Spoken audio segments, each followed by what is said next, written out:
So with that, I'm going to make introductions for our program today. Again, today's program is entitled Diversity, Equity, Inclusion, and Labor Relations, and we're very privileged and pleased to have two speakers today. First, John Alfano. John's a member of the National Academy of Arbitrators since 2016, as an arbitrator and mediator in private practice since 1983.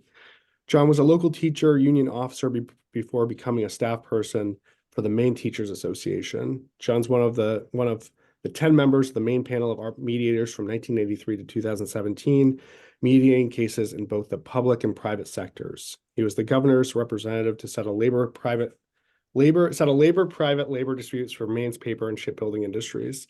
Currently, John is an affiliate faculty member for the Penn State School of Labor and Employment Relations and has an arbitration practice with offices in Maryland and Pennsylvania. John is active in the National Academy of Arbitrators on the New England Region Diversity, Inclusion, Education, and Belonging Committee, the Continuing Education Committee, the Media and Communication Strategy Committee, and Vice President for donations for the Research and Education Foundation. John's hobbies are bicycling, visiting train and trolley museums, and restoring antique cars. Welcome, John. And our second presenter today is Betty Widgeon. Betty's an arbitrator, special master, mediator, and fact finder. Betty Widgeon is a former Chief Justice of the 14A District Court in Michigan, a past chair of the State Bar of Michigan ADR Council, and a member of the National Academy of Arbitrators. Betty holds a bachelor's and master's degree in education from Wake Forest University and a JD from the University of Michigan. Betty arbitrates labor, employment, and commercial cases and is on arbitrator panels for the FMCS, AAA, FINRA, and the National Mediation Board. Welcome, John and Betty. Thank you.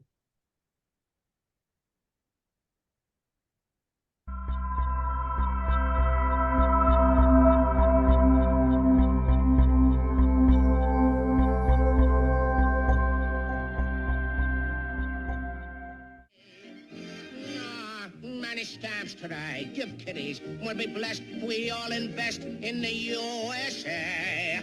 Sammy. I'm not going to steal your Fritos corn chips. I buy them from you, okay? Hey, maybe you like better some lead, huh? Citizens, protect yourselves. Shanghai, Hong Kong, and Fuyang. To demonstrate how to constructing the delicious Japanese club sandwich. Slice a bread ration card, so. Place a piece of a meat ration card, so. Then eat them. Oh, yum, yum, sandwich. Gonna catch me a rabbit. Well, shut my mouth. Rabbit tracks. All racial and ethnic groups have been caricatured in this country. But the truth is, no group has been caricatured as much and in as many ways as have African Americans. Caricatures become rationalizations for the denial of opportunities.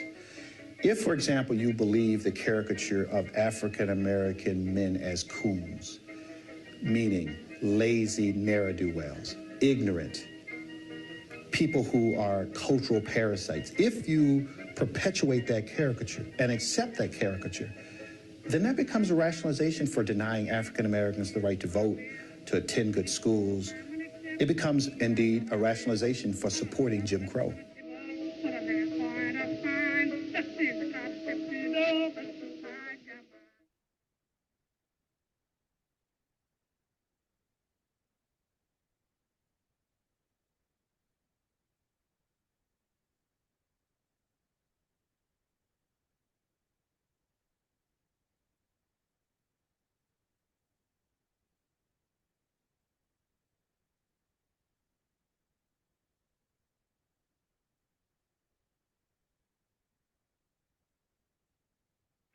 Hey, you see this little game we have over here? Yeah. That's what they call the African Dodger. Oh. Now, I usually have a little color boy that stands behind there, places his head in the hole, and the natives come along and throw the balls at them.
Fantastic, isn't it?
Welcome to the Maine LERA program on diversity, equity, and inclusion.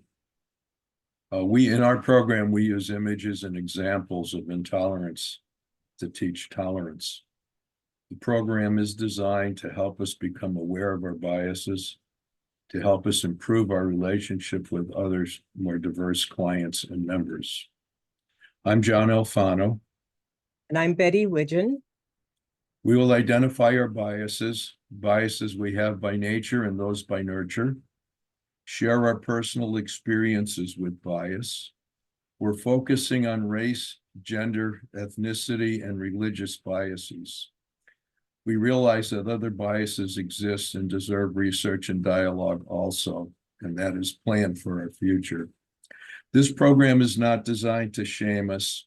Its focus is not to change us. We hope the awareness will help improve relationships.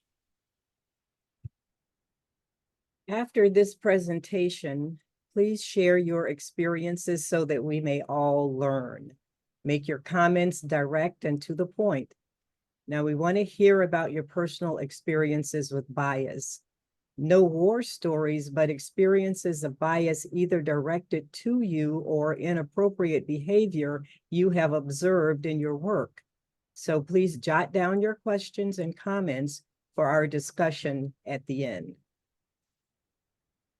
Betty will lead us off with comments on women in the labor market and are we beyond gender bias? Betty? Well, according to a recent fact sheet on the state of women in the labor market in 2023, women's participation in labor force is reaching new highs, with prime age women's employment back to pre-pandemic levels. And although long-standing pay gaps and occupational segregation do remain challenges. But no, John, we're not there yet. And gender bias runs both ways. We all have it. Just a few years ago, I remember marching into my local bank, determined to get straight a long-standing error in my accounts. Now, 3 manager types were available, and without hesitation, I went straight to the male, who appeared to me to be knowledgeable. I explained in detail my concern, and he nodded, assuring me that he could correct the problem.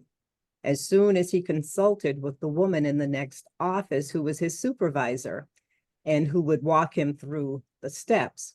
So there I was, years of experience discussing ways to recognize and navigate around unconscious biases, and I was doing the same thing. So something John and I will be highlighting today is that we've all breathed the same air, swam in the same water, and we've been influenced by the same stereotypes. How about you sharing an experience, John? My experiences are somewhat different. In 1971, I worked for the Maine Teachers Association, which is now the Maine Education Association. We made specific efforts to recruit women, lobby for women's rights, and all things related to recognizing women and the value of their independence. What I learned with that experience and there being leadership in the association is that they were dependable, willing to take chances, motivated to address wrongful behavior, and will not give up easily. Think of your mothers. What I heard from the males, of course, is excuses for women can take chances because they have husbands to support them financially. We as males have to support our families. I even heard these comments from my extended family. Yet all those women in my extended family, including my mother, were Rosie the Riveters during World War II years, but their biases persisted. Well, we know that there was a shift in attitudes about women's competence outside the home when a number of them left the home to fill jobs vacated by men during World War II. But you know, this was mainly divided along color lines. Women of color had long worked outside the home in whatever jobs they could find to supplement the family income. They were never held on a pedestal. And women of color have faced the added layer of having to navigate both gender and race discrimination. This excerpt might be familiar. Well, children, where there's so much racket, there must be something out of kilter. I think that twixt the Negroes of the South and the women at the North all talking about rights, the white men will be in a fix pretty soon, but what's all this here talking about? That man over there says that women need to be helped into carriages and lifted over ditches and to have the best place everywhere. Nobody ever helps me into carriages or over mud puddles or gives me any best place. And ain't I a woman? Look at me, look at my arm. I've plowed and planted and gathered into barns, and no man could head me. And ain't I a woman? I could work as much and eat as much as a man when I could get it, and bear the lash as well. And ain't I a woman? I've borne 13 children and seen most all sold off to slavery. And when I cried out with my mother's grief, none but Jesus heard me. And ain't I a woman? Sojourner Truth, 1797 through 1883. Our working premise in the NAA in our programs is that the labor community and labor arbitrators should reflect the same diversity that exists in the workforce. And it doesn't. And here's why. Why do we act the way we do with different races, genders, gays, people of different religions, anyone different and not familiar with us? Well, humans tend to act, believe, and socialize in ways that are familiar, partly by their nature and partially by their nurture. Our primitive natural survival behaviors are based on tribal associations and other associations for basic needs and mutual protection. We tend toward the familiar even when we try to avoid it because our brains take shortcuts. Our brains need to process enormous amounts of data to file and select from as needed. However, the brain can only process approximately 40 pieces of data at a time. It fills in the gaps with past experiences, understandings. It makes choices from past choices that were successful and led to good feelings, similar to that annoying spell check and autofill. There was a Judge Bennett who was a DEI trainer who was closer to his Black nanny than his parents. He consciously rejected bias, yet he has unconscious biases towards people of color. And why is that? So, John, Judge Bennett could accept his Black nanny caring for him and cooking his meals, cleaning up after him, because she was in the correct or the proper station. He related to her within that category. But it's different when people stray from the classes and the categories to which we and our stereotypes have assigned them. We resist that movement in general. We want people to stay in their places. And looking at our profession, we found that it's much easier for someone like you, John, to make room for someone who looks like you, your sisters or your mother, than it is to invite someone who looks like me into the profession, someone who has long been categorized as an other. Yeah, we have a few related questions to ponder. How do we develop a labor community that is as diverse as our clients? How do we put a structure in place to promote underrepresented people into labor and arbitration? Who should be moving us in that direction? Arbitration agencies, unions, management groups, the National Academy of Arbitrators, or all of them?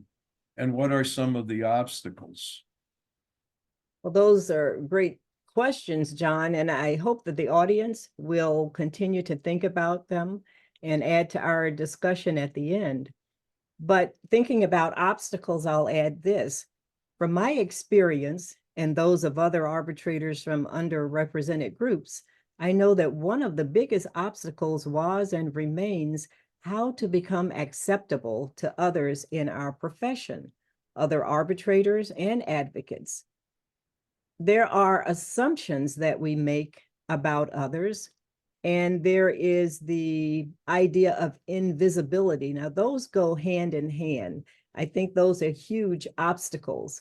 Looking at assumptions, recently, the NAA, New England DEIB Committee, interviewed several arbitrators from underrepresented groups about obstacles they faced in trying to build arbitration practices.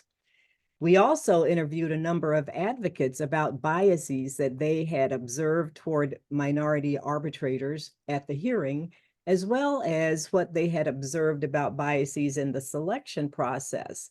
And their responses were very informative. Several arbitrators spoke about assumptions that others have about them, as well as presumptions that attach even before the arbitrator has opened his mouth or drafted the first words of a decision. One male spoke about assumptions and those that were based on race, gender, size, and even skin color when others see him. Now, he is 6'5", and he says he weighs about 250 pounds, and he also happens to have very dark skin. We also know that arbitrators of color often get labeled as union sympathizers, although they may have been in management for most of their careers. And they may be also labeled as soft on crime, when as lawyers, they may have preferred and gone to great lengths to obtain a job in the prosecutor's office instead of the public defender's office. But assumptions and presumptions about how they would rule as arbitrators, because of these, minority neutrals are often passed over for non-minority arbitrators. It's basically like this. The parties and the advocates may unconsciously pass them up because of stereotypes that are unconsciously ingrained in their minds about people of color. So whereas the same parties wouldn't pause or have that concern when they thought about whether to select you, John, and I know that this is also similar to others, that no matter how non-threatening minorities may try to make ourselves, and by ways of straightening our hair, always dressing very professionally, being careful with our pronunciation. My experience was that until you, number one, take a chance on me, and number two, take the time to get to know me, the first thing that you see, the very first thing that you notice and that registers with you is my race. And that one factor automatically ushers in flashbacks of all kinds of stereotypes that you and I both grew up with. They're just there. They're in the water. They're in the air. They attach. And advocates, parties, and those in position to select arbitrators decide they can't even take a chance on selecting you. So, John, remember, most of the stereotypes of Black people presented have been very dark-skinned people or whites in blackface with very thick lips and bulging eyes and looking or acting dumb. They don't look like Patrick Mahomes or Beyonce. Then I also mentioned that invisibility piece. Now, white female arbitrators have spoken of gender-based invisibility, that is, not being recognized as an arbitrator or a lawyer, but instead taken as a secretary, a clerk, or another assistant in the hearing room. I remember that I attended 2 National Academy education conferences before I became a member in 2018. And I do remember that even in my home region of Michigan, getting an NAA member to sponsor me was a little difficult. And when I got there, the equity, inclusion, and belonging parts were not very much on display. Those experiences were so memorable that I almost didn't apply. Invisibility also was a part of the experience of white journalist John Howard Griffin. He wrote the book Black Like Me. And in that book, Griffin describes his journey as a Black man in the South after having his skin temporarily darkened to pass as a Black man. He kept his head shaved also. And here's a quote from that book.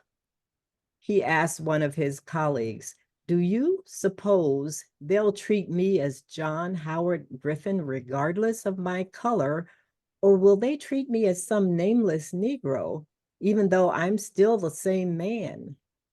"You are not serious," was the response. "They're not going to ask you any questions. As soon as they see you, you'll be a Negro, and that's all they'll ever want to know about you." John, do you have any similar experiences? Yeah, I have 3 different but related. One is with an implicit bias test. A second is a religious experience, and the third is racial. My implicit bias tests embarrassed me, even after years of diversity training, working for employers who did not tolerate biases in any fashion, and reading and research that I have done with the NAA DEIB committee. Still, my tests horrified me. The second incident is a religious matter. I was the only Roman Catholic at a Methodist summer Bible camp in 1953, something that just did not happen at that time.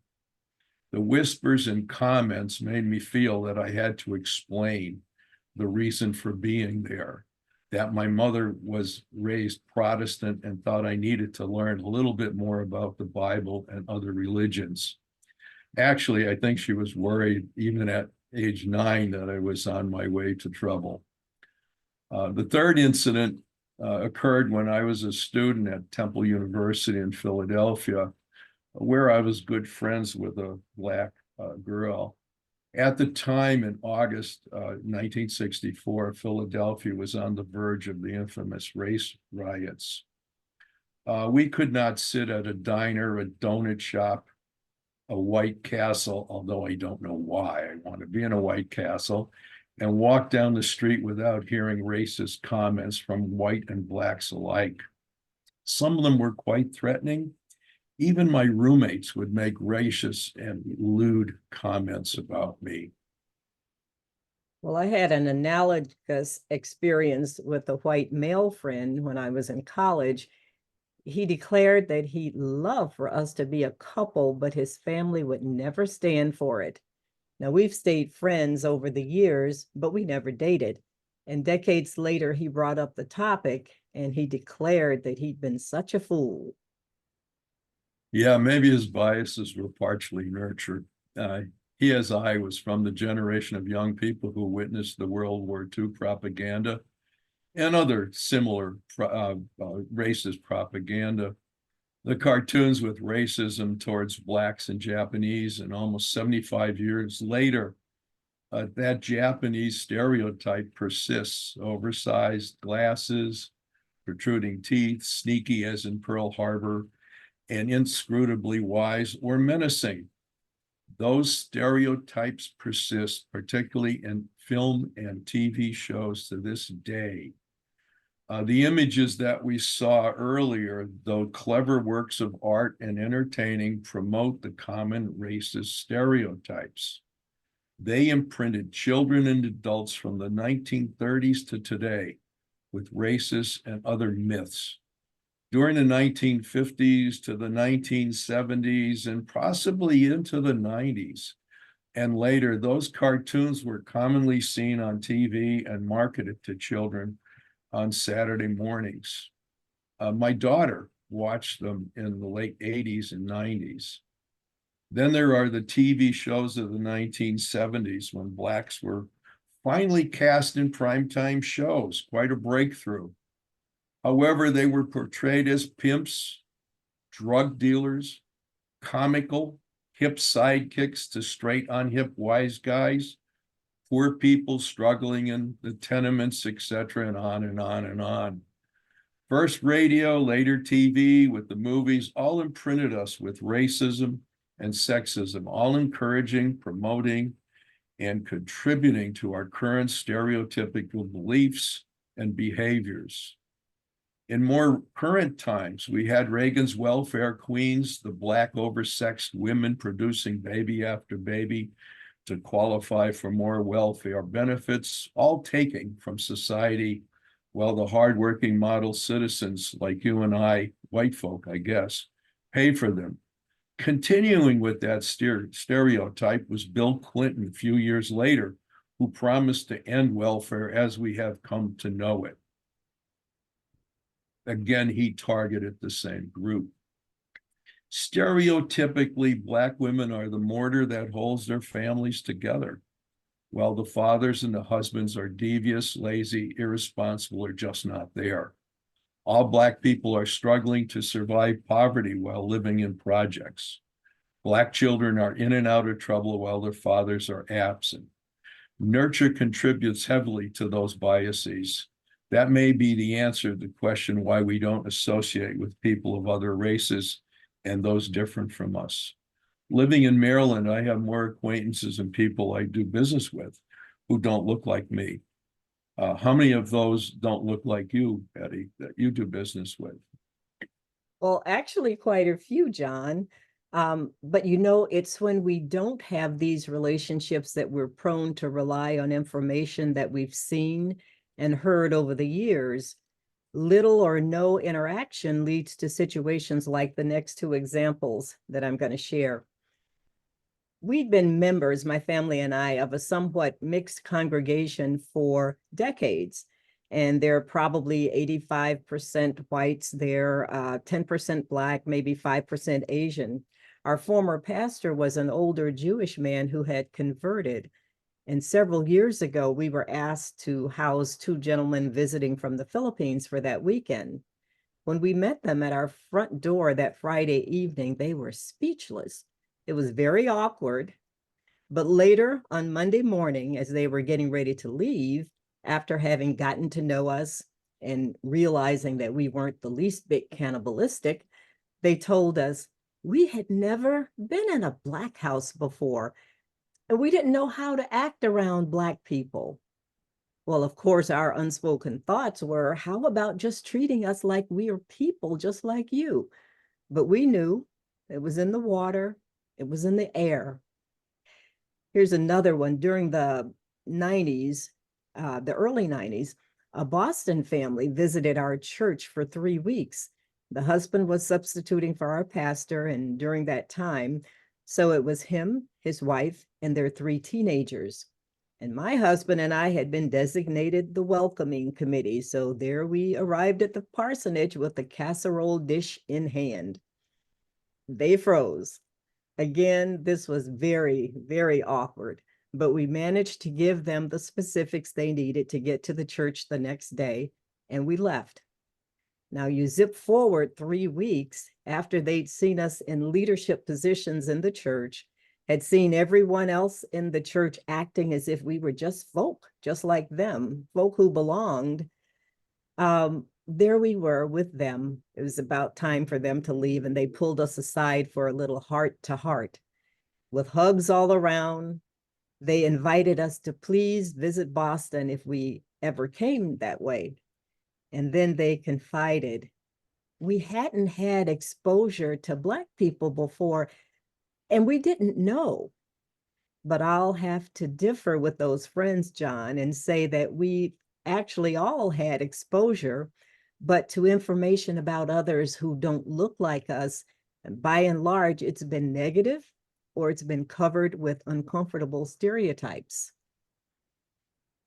I had a seminal racist experience in the 1950s.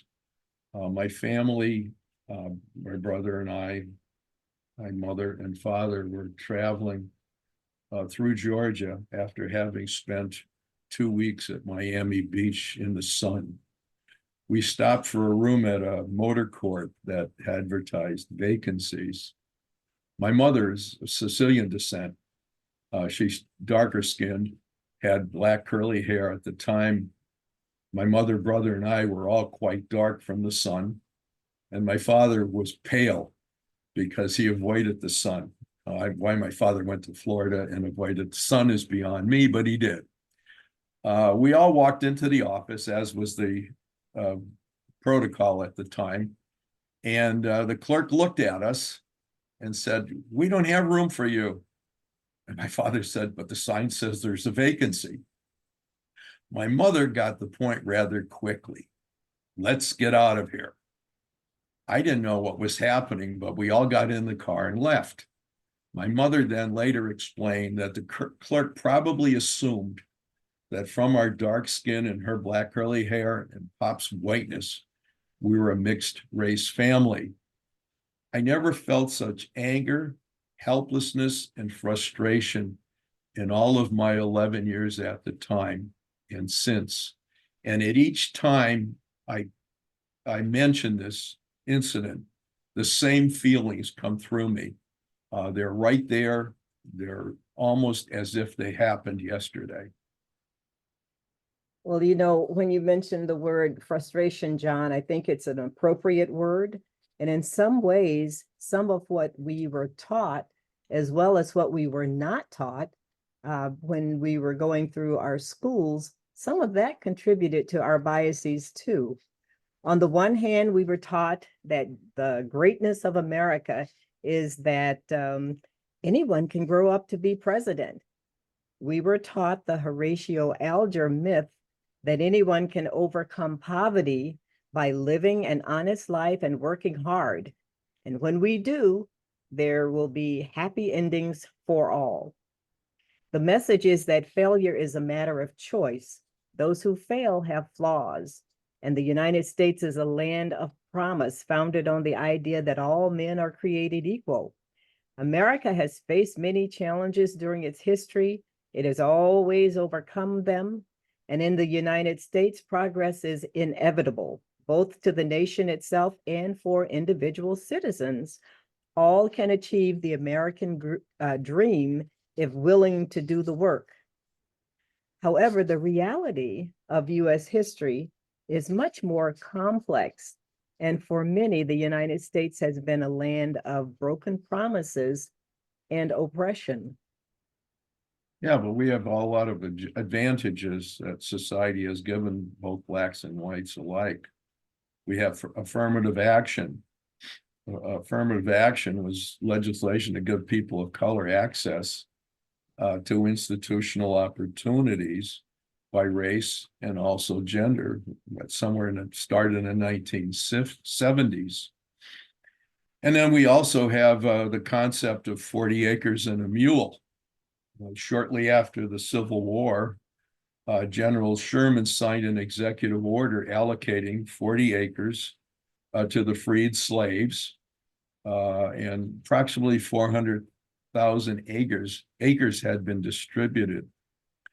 A year later, the executive order was overturned. Most of what was distributed was confiscated and returned to the original, and I say that with quotes, white former slave owners.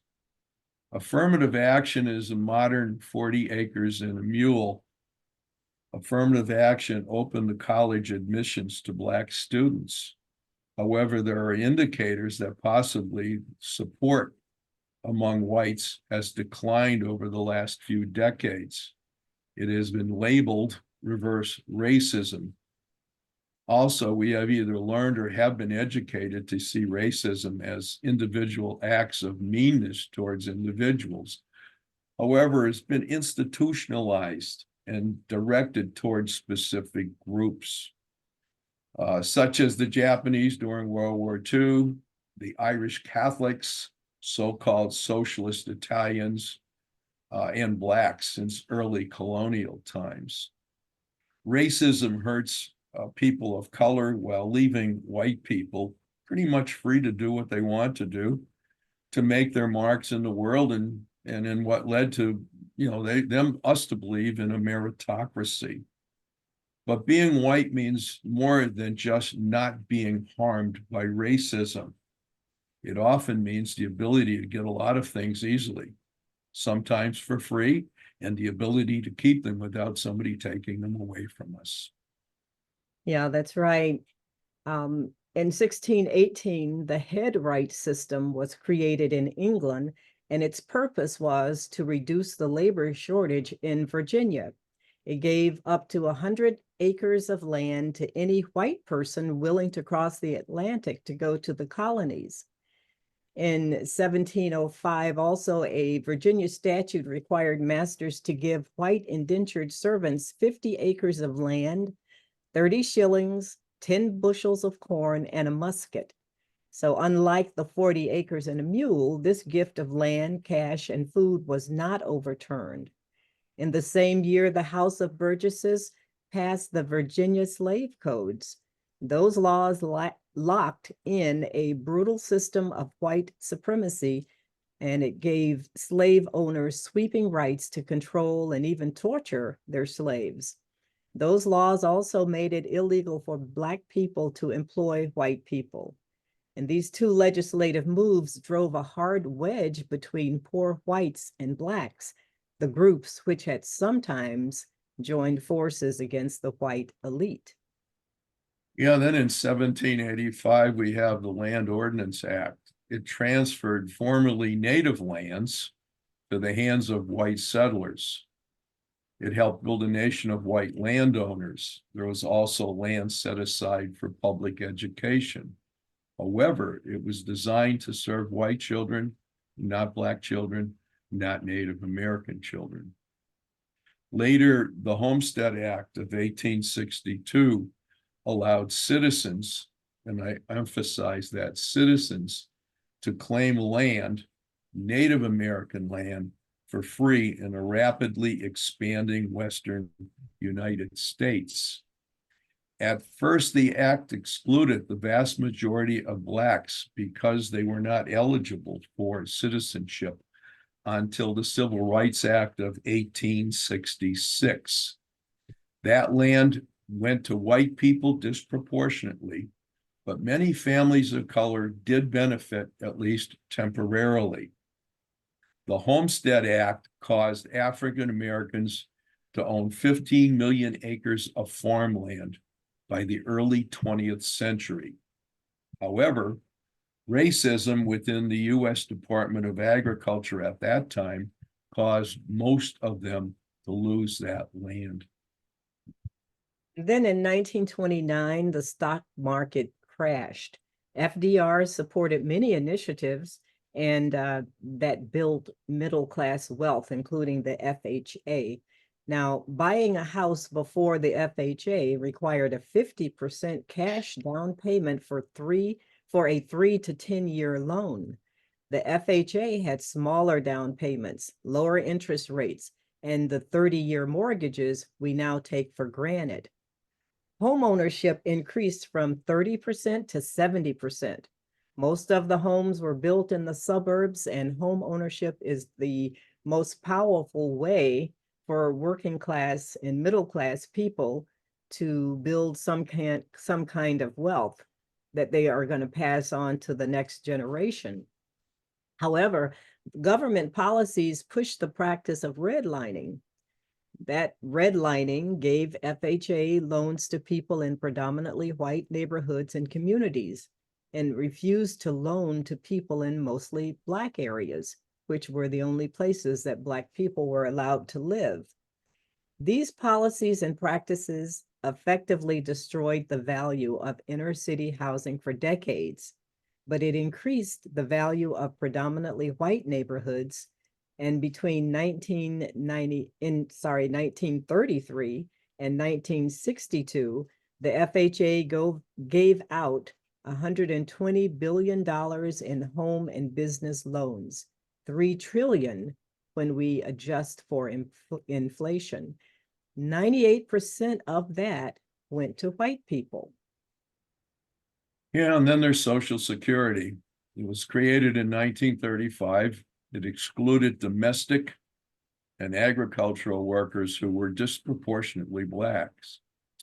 This blocked 1/3 of all Black workers until the program was expanded in the 1950s, approximately 20 years later.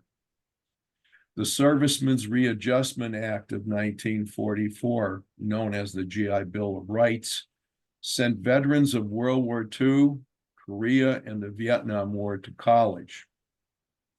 The GI Bill made no racial distinctions, but colleges and universities were racially segregated. Black men had nowhere to go except to the few historically Black colleges and universities which could accommodate all of them. White people came home and had access to government-sponsored education in ways that people of color didn't. Millions of mostly white men learned trades, became engineers, scientists, doctors, and teachers. And Black men were also disadvantaged by being assigned to menial jobs while they were in the military. Then later, when the soldiers met with job counselors, they were assigned to civilian jobs, jobs that matched the skills that they had in the military, that they had gained during the military. White men came home to become builders, welders, and mechanics. Black men came home to become dishwashers and cooks. And that's been a multi-generational situation for families, not because of their choices and mindsets, but given the opportunities for whites and Blacks, it begs the question of why Black people aren't as successful as whites. The choices that they could make within the imposed boundaries limited their access to government programs, education, training, trades, and higher education that were readily available to white people. And from 1944 to 1971, the GI Bill spent $95 billion on veterans to buy homes, get vocational training, college education, and start businesses. In his book, When Affirmative Action Was White, political scientist Ira Katz Nelson writes that the GI Bill needed Southern support to pass. Lawmakers made sure it would be administered at the local level to respect the so-called customs of Jim Crow. Local private mortgage lenders, employers, and trade schools were able to turn away Black applicants. So even though some people of color did benefit from the GI Bill, the overall effect of the law, according to Katz Nelson, was to vastly widen the wealth and opportunity gaps between Black and white Americans. In white families, money travels very differently than in Black families many times. In white families, it travels from parent to adult child. And this is not just in the form of big trust funds. It might be that the parents can give their kids a down payment on a home or pay for, give them help with school. They might be able to buy a car so that that child can work while in school, provide a place for them to live so that they can save money later to buy a house. And then while you're making your way and paying your bills, you don't have to support your mother and your father financially. But in many families of color, probably most, because of this history, money travels in the reverse from adult child to parents. Looking at this history, it's not hard to see why the median white household has 13 times the assets of the average Black household. The average white family headed by someone who has never finished high school has more generational wealth and more money, more assets than the average Black household headed by someone with a college degree. So it kind of appears that historically, affirmative action was race-based legislation to provide access to institutional resources and opportunities, but for white people. Yeah, we have a following scenarios that are examples of stereotypes and biases. Their fathers are nowhere to be seen. Their wives are left behind to raise the children alone in poverty, living in tenements after being abandoned by the husbands and their fathers. The children grow up on streets with no male role models, no discipline. Their future is probably big league crime. Our society cannot survive when a large segment has lost its family values.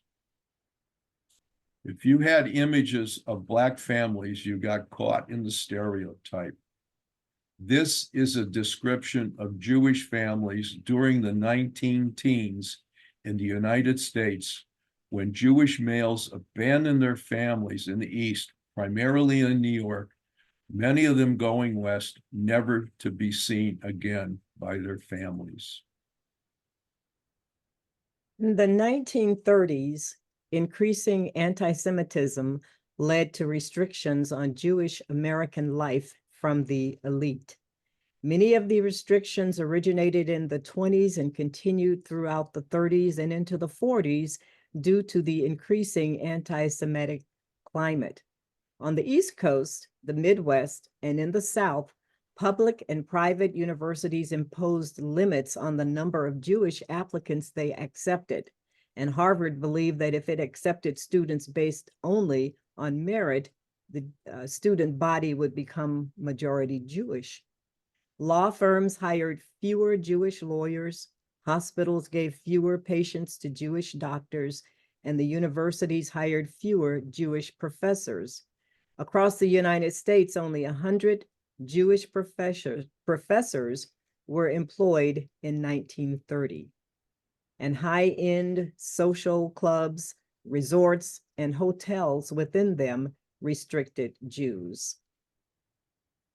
In more modern times, we have Thomas Jefferson High School for Science and Technology in Fairfax County, Virginia. It's one of the most elite public schools in the country.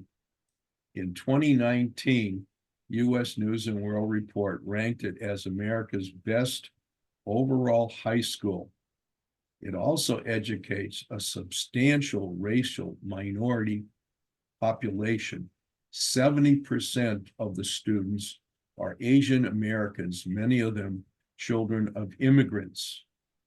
You might want to think that progressive education officials would celebrate their success. However, bowing to complaints from parents, the school officials decided to get rid of the school's famously tough admission tests in favor of a holistic, that is, a subjective and arbitrary system that will permit officials to reject Asian American students, possibly in favor of other less deserving students. Does America love success? Perhaps, but only when the successful look like me.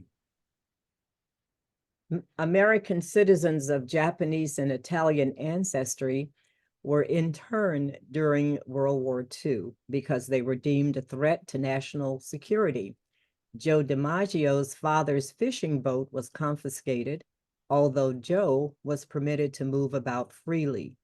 And in the 1920s, pseudoscientists popularized the notion that Italians were a separate race from Anglo-Americans.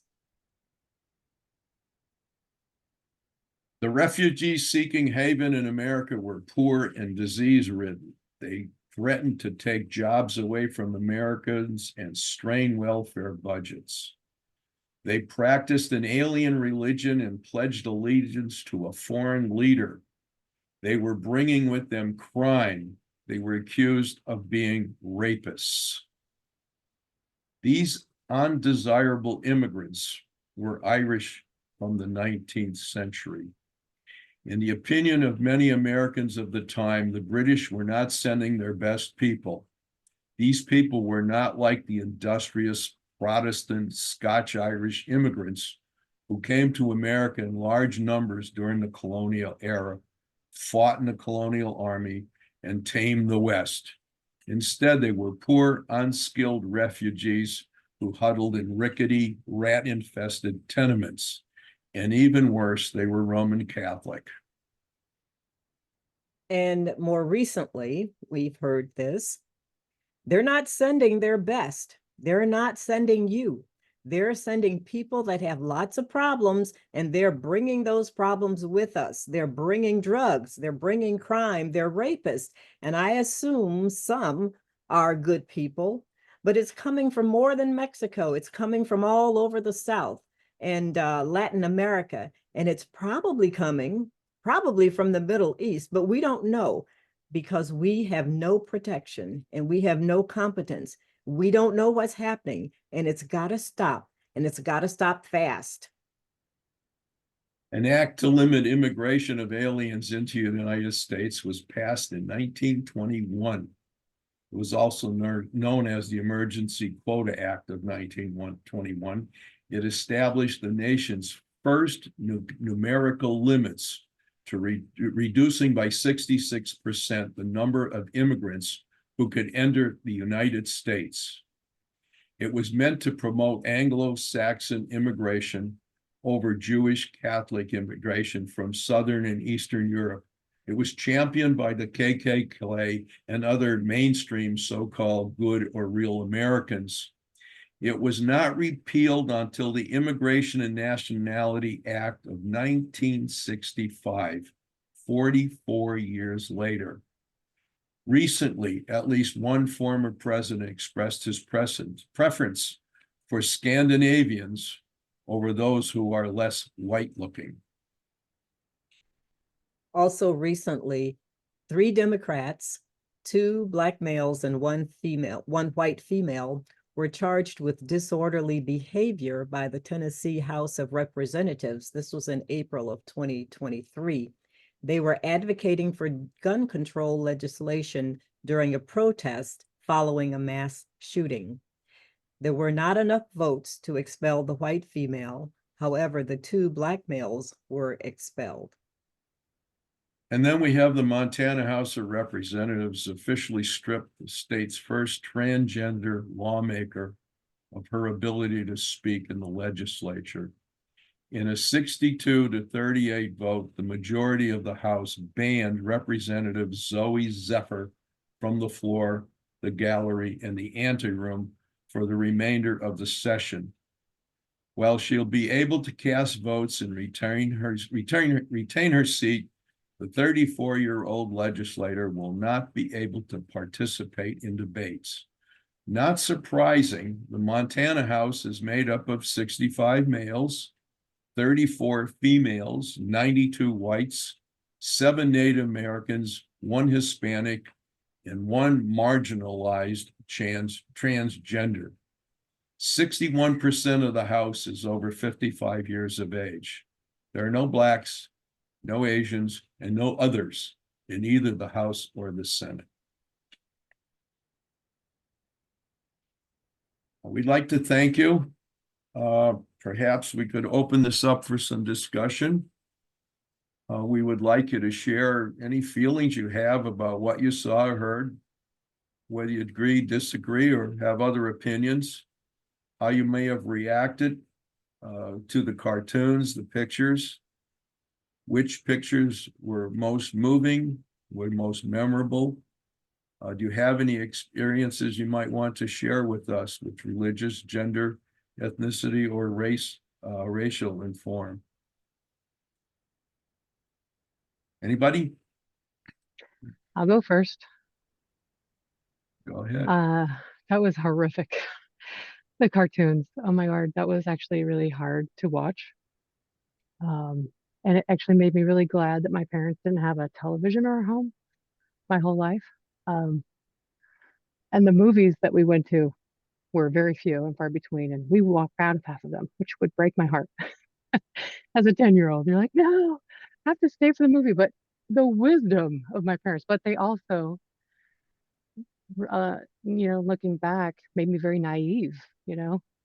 So I'm glad I don't have some of those stereotypes baked into me, but I can remember going to college, of course, very formative for all young people, and meeting a lot of people and just being shocked that racism wasn't something that happened in the deep South in the 30s and the 40s, because that's what in my head the world was. And wow, those cartoons, oh my gosh.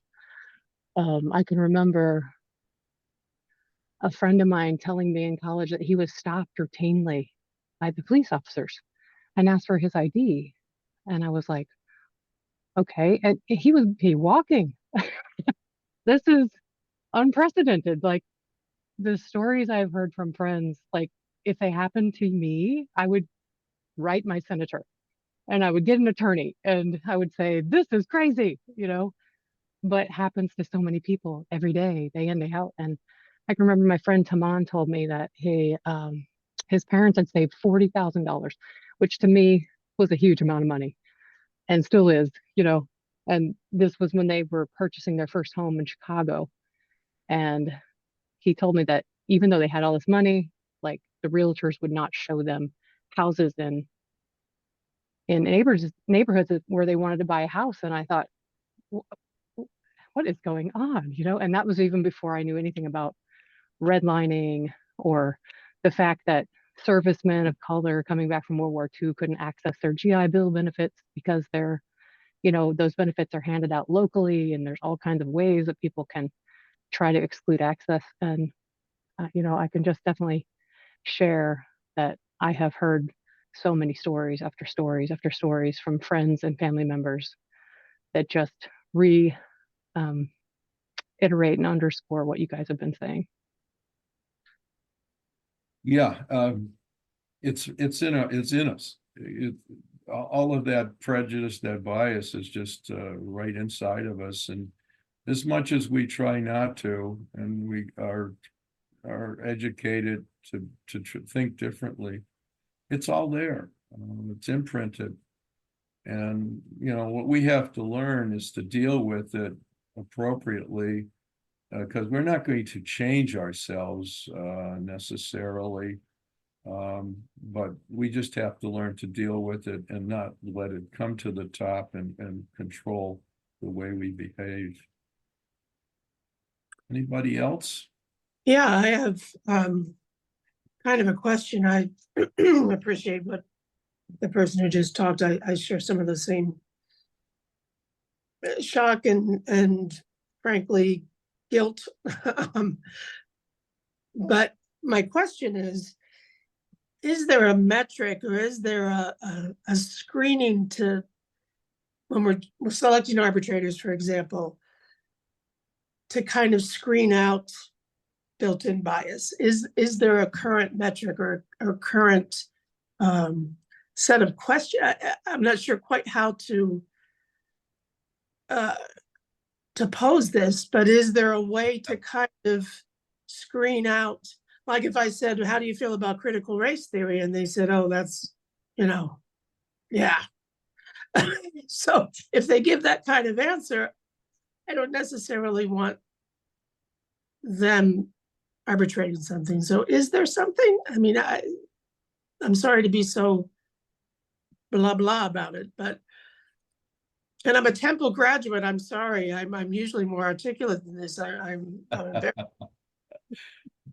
Betty, do you want to grab that one, Betty, and I'll comment later? I'll start. It's not something that's real easy to talk about, Colleen. So whether you're a Temple graduate or a graduate wherever, I don't know of any screens. And I think that the main thing that we're trying to get across is we all experience it from one degree to another. Sometimes the things that we actually our thinking, feeling surprise us, like John said when he took the implicit associations test, that he was really surprised, and we talked about the Judge Bennett.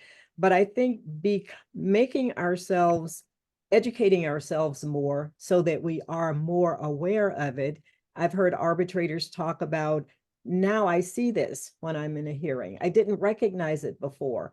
I say that as arbitrators, we are sometimes judges feel like if they put on that black robe, that instantly makes them neutral, but it doesn't, because we're all people and we've all grown up with this. I grew up with this, and I laughed at some of the same things John laughed at. We talk about an Amos and Andy segment in particular that we were laughing a lot about. But then when you look further than that and you think about what else does this tell us? And so when those people come to my door and they can't believe it because they don't know what's going to happen when they come into a black house.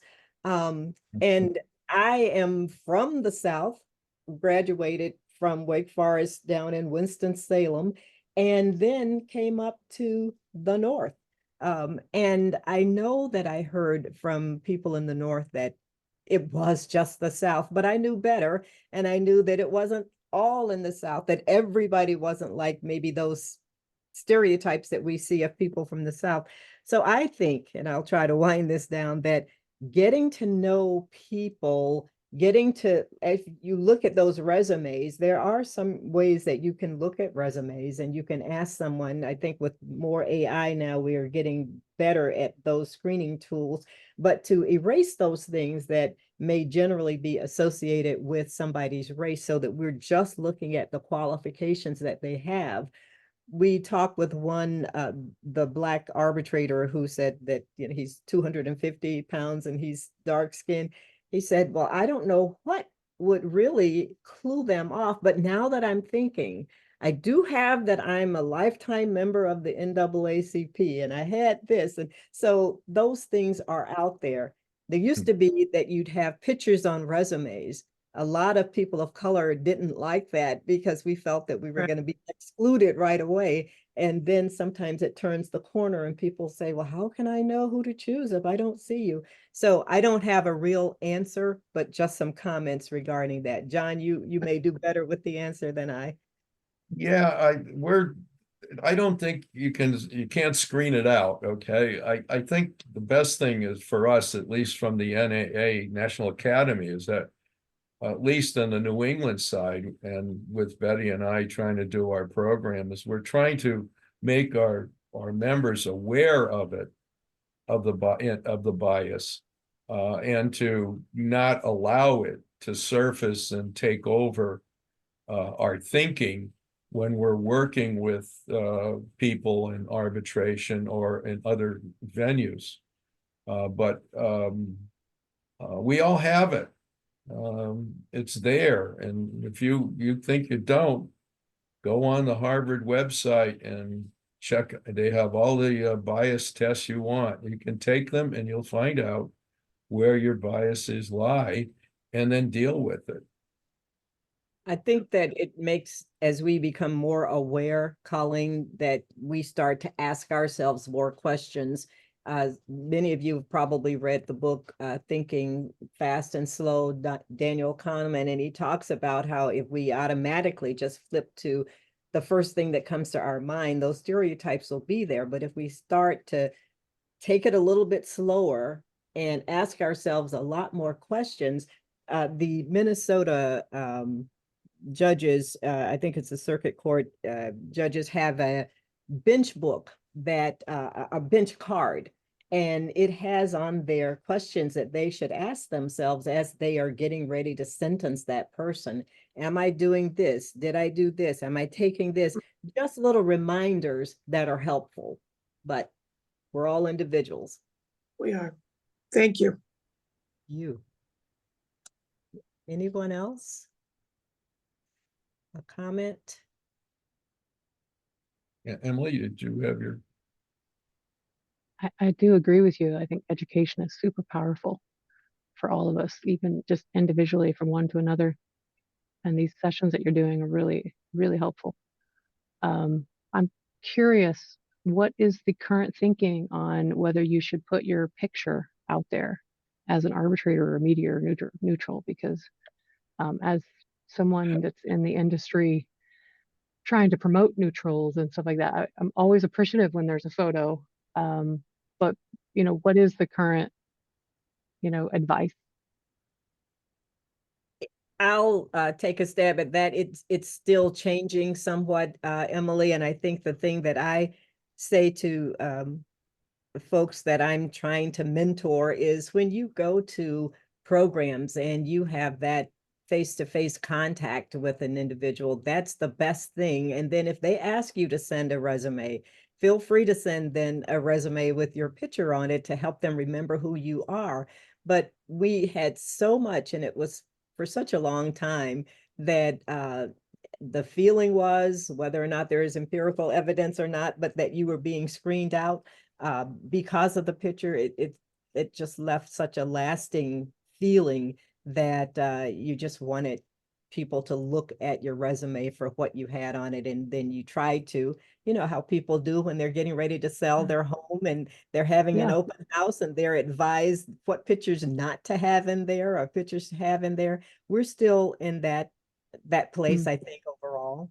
Now, is that different for like an established arbitrator than it would be for a newer arbitrator? As far as whether I would put my picture out, something like that. I generally do not, but it's just because I have the resume that I've used with so many different panels.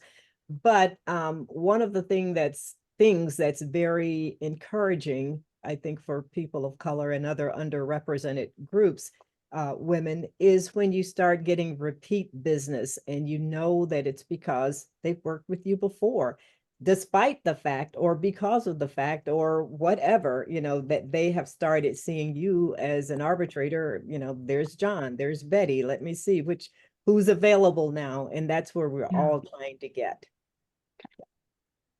Thank you. Yeah, I had strong opinions about pictures. That's evolving too. I don't know the answer to that for me. I mean, you see an old face. But I'm not sure. I don't know the advantage or disadvantages at this point. Again, John, now that we have AI, none of us have to look like we really look, right? I was going to say, Eddie, when we got on earlier I got on early by mistake and you were on and you had your still picture there and then you changed to your video camera, you looked exactly the same, which is very unusual. Beautiful both times. But many people put something, you see them in person, you go, that must have been when she graduated from college, because but you looked exactly like your picture, which I appreciate that you did. Are there any other questions? We don't want to prolong this. If you have questions, we're happy to stay and try to answer. And I know Liam is going to get on again. We just wanted John and I to thank you for joining us today. I know we presented you with a lot of information and it brings up various feelings. Our hope is that this discussion will heighten our own awareness and sensitivity, and that it'll benefit us in our personal and our professional life. John and I always say that we'll be available. Sometimes we can stay after the meeting, but you can easily find us and connect with us to talk about this more. But Liam, should we give it back to you right now? Sure. So I just would like to quickly wrap up. I'd really like to thank you, Betty and John, for your time today. It was a great program, and thank you for doing it on relatively short notice. For everyone else, our next meeting is Monday, May 13th. So look for invitations and information on that. And thank you again, Betty and John, and everyone for attending. Thank you. Our pleasure. That was awesome. Thank you so much.